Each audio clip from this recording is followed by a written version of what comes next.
in a position of doing something like that, you don't particularly feel like talking about it. Do you know what I mean? I mean, while I was doing it, while I was actually in the middle of doing it, I didn't particularly feel like talking about it. You know, it made me feel funny.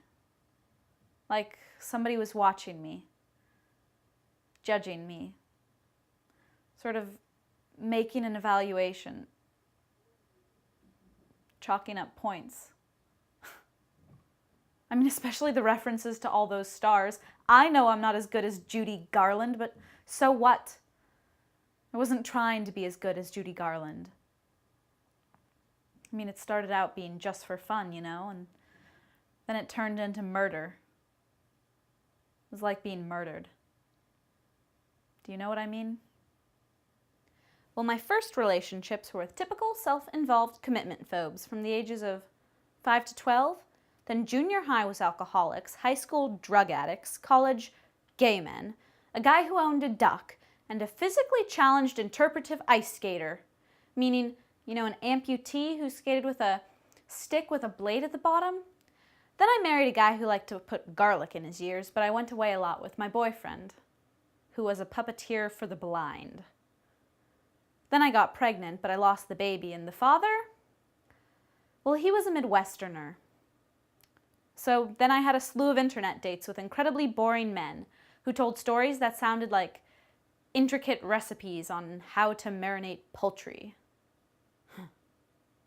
I've never called a spade anything but a spade. But the place for a spade is the tool shed and not the middle of the drawing room carpet. We're all human beings.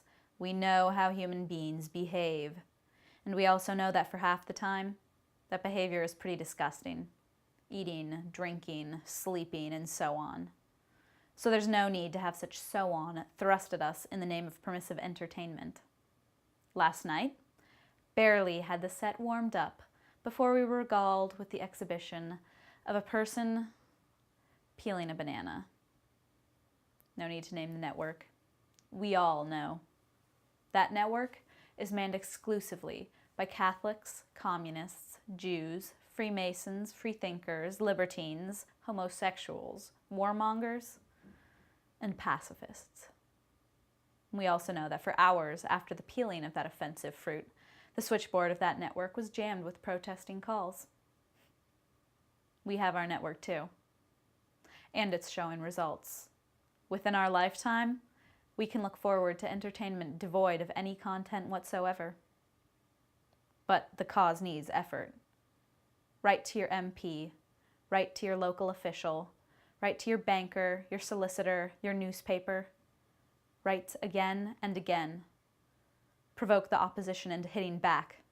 And remember, successful libel action is worth a dozen collecting boxes.